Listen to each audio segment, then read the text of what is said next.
Hello प्यारे साथियों, मैं मुकेश चौहान यूट्यूब चैनल पर आपका तहे दिल स्वागत करता हूँ। अपन पढ़ रहे थे परसेंटेज मतलब प्रतिशत, उसका एक पार्ट पढ़ चुके हैं अपन, आज दूसरा पार्ट है। परसेंटेज में है ना, आपको ये सिखा दिया था कि भिन्न को कैसे परसेंटेज बदलना है और सिंपल क्वेश्चन भी करवा देते हैं आपसे। आज अपन सीखेंगे प्रतिशत, पढ़ रहे थे प्रतिशत में, आज अपन सीखेंगे कि परसेंटेज को जोड़ते कैसे हैं। जैसे मान लीजिए आपसे पूछूं 10% प्लस 10% क्या होगा, 10% प्लस 10% क्या होगा, क्या 20% होगा, क्या होगा, तो क्यों होगा, क्या 20% होगा या नहीं होगा, ये अपन सीखना है।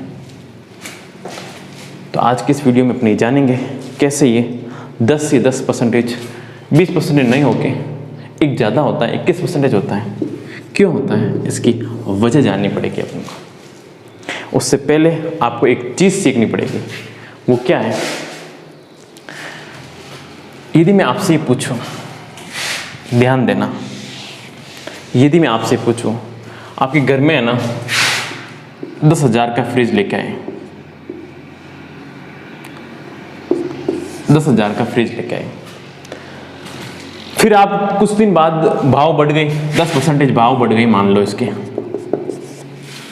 तो अब ये फ्रिज कितने रुपए का हो गया पता है आपको? बड़ा सिंपल है, 10,000 का 10% क्या होगा, कैसे निकालोगे? बड़ा सिंपल है, इंटू 10/100। या माइंडली भी निकाल सकते। 10% का मतलब है एक जीरो हटाना पीछे से, 1,000 रुपये।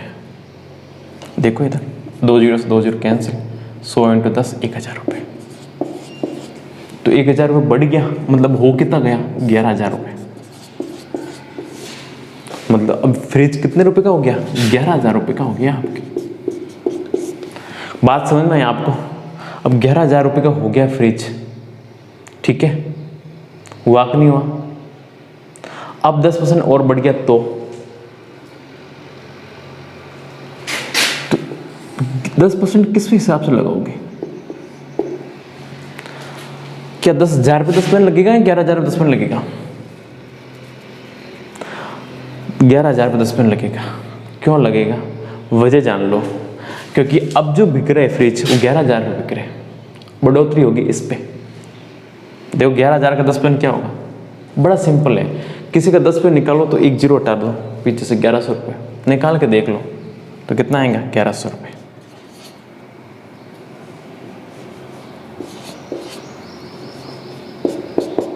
कितना आ गया, 00 1 2 और 1, 12,100 रुपये का पड़ेगा वो फ्रिज। देखो 10% बढ़ के।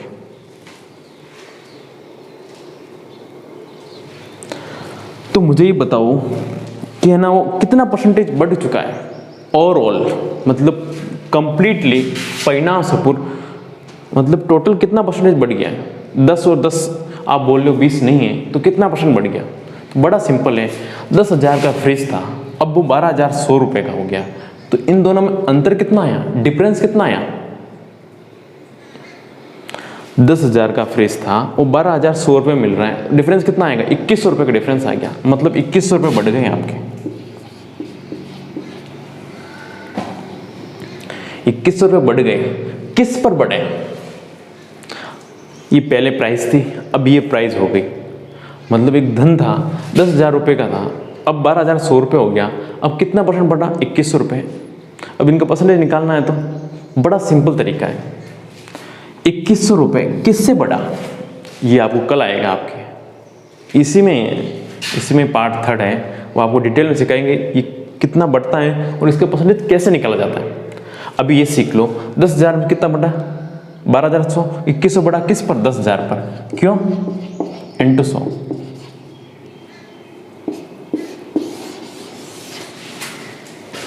दस 10,000 क्यों लिखो, क्योंकि मूल रकम तो यही थी, इससे ही तो बढ़ रहा था। ये चेंज नहीं होती है, ये चेंज नहीं होती है। ये पता है आपको क्या है, ये कंपाउंड इंटरेस्ट है, मतलब चक्रवर्ती ब्याज है।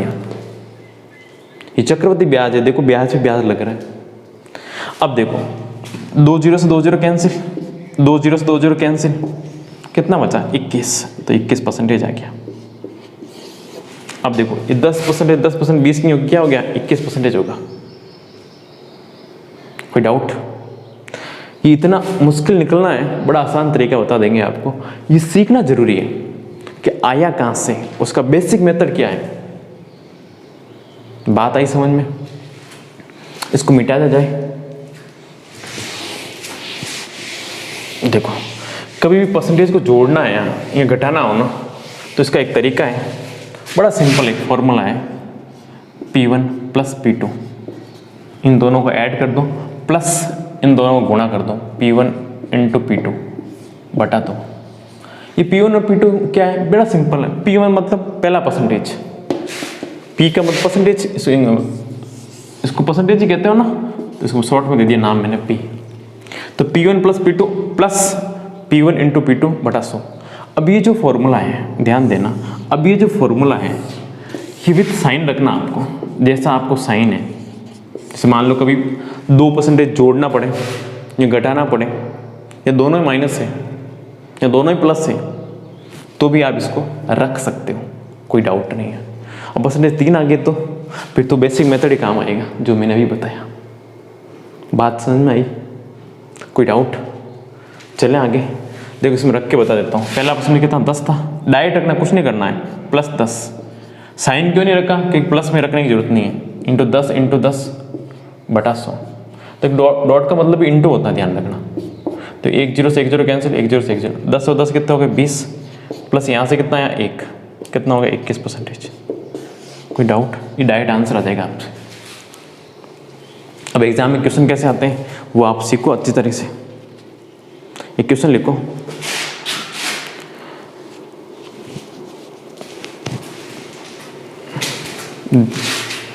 कॉपी कर लो एक बार।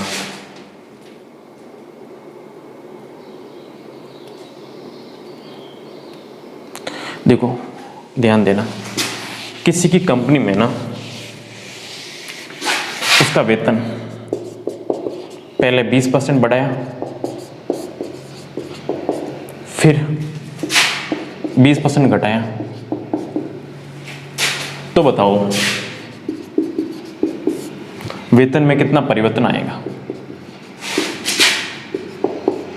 परिवर्तन आएगा। कोई डाउट? वापस क्वेश्चन बोलता हूँ, किसी कंपनी में किसी कर्मचारी का पहला वेतन 20% बढ़ाया, फिर 20% घटाया, तो बताओ वेतन में कितना डिफरेंस आएगा या परिवर्तन आएगा? बड़ा सिंपल है, विथ साइन रख दो। देखो ये बढ़ाया मतलब प्लस में आएगा, तो यहाँ P प्लस रख दो, प्लस, फिर घटाया तो ये माइनस रखोगे, -20 प्लस, यहाँ पे देखो 20 प्लस में प्लस को रखने की जरूरत नहीं, इंटू माइनस को रखना पड़ेगा 20 इंटू 100। कोई डाउट? देखो ये प्लस माइनस माइनस होता है, ये मैं आपने बढ़ा दिया आपको, तो 20 माइनस 20 कितना हो गया? 0 हो जाएगा यहाँ, तो प्लस यहाँ पे देखो 1 0 से 1 0 कैंसिल, 1 0 से 1 0 कैंसिल, 2 दूनी 4, अब प्लस माइनस माइनस आएगा, तो यहाँ पे -4 आएगा, तो ये तो कैंसिल हो गया, तो क्या बचा -4 परसेंटेज में आएगा। तो कोई डाउट? तो ओवरऑल कितना हो गया? 4% की कमी होगी, मतलब घटेगा। बात समझ में आएगी? तो यहाँ पे साइन रखने का मतलब यही है, आपको लास्ट में ये भी ध्यान पड़ जाएगा, या प्लस में आएगा माइनस से, प्लस में आया इसका मतलब बड़ा है, माइनस आएगा घटा है। कोई डाउट? इस फॉर्मूले से सारे क्वेश्चन हो जाएंगे, नहीं होते तो बेसिक मेथड पढ़ा है, आज तक जो क्वेश्चन आए हैं वो इस फॉर्मूले से हो चुके हैं। कोई डाउट? चले आगे। देखो है ना, जो मैंने आपको अब आपसे ये पूछा कितने रुपए बढ़ा, तो आप पहले सैलरी देगा ना, फिर उससे बता सकते हो कितने रुपए बढ़ा। ठीक है? अब देखो क्वेश्चन करो एक,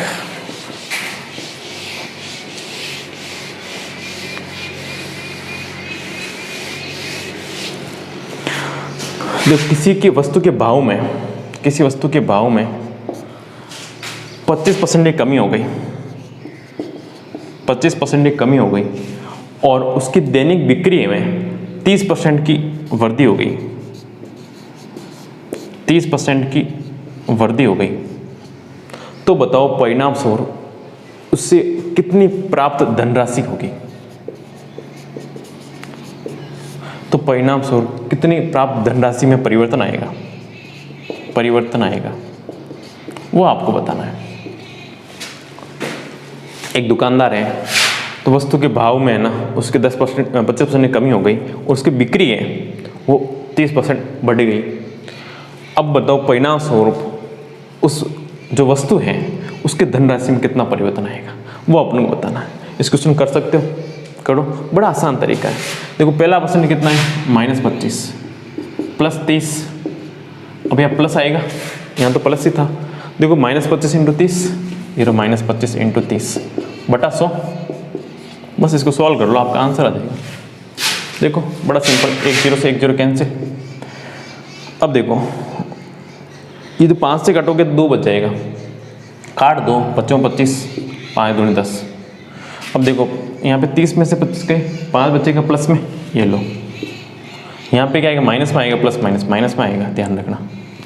तो यहाँ पे कितना हो गया, 5 3 15, 15 बटा 2 मतलब क्या होगा, 7.5। देखो 5 माइनस 7.5 और 7.5 में से 5 गए, 2.5 बचेगा। किस में, माइनस में। किसमें बचेगा, माइनस में। पॉइंट कैसे घटाते हैं वो मैंने बेसिक में बड़ी तबियत से सिखा रखा है, वहाँ आप देखोगे वीडियो, पॉइंट कैसे घटता है वो तरीके सिखा रखा है। ये कैसे आते हैं प्लस माइनस वो भी अच्छे सिखा रखा है। जो ज़्यादा आएगा उसका साइन आएगा, ठीक है, जो ज़्यादा होगा ना उसकी तो चलेगी, वही यहाँ सिखा रखा है। तो 2.5% है, तो ओवरऑल क्या होगा, कमी होगी उसकी 2.5% की। तो 2.5% लिखो तो इसका आगे लिखो कमी, यदि कमी नहीं लिखो तो -2.5% लिखो। देखो ये भी एग्जाम में क्वेश्चन आया हुआ है, ध्यान देना। चले आगे आगे अब कल पढ़ेंगे, ठीक है, आगे ये भी जानेंगे कल परसेंटेज और इस डिटेल में पढ़ेंगे। आज के लिए इतना ही, बाय बाय।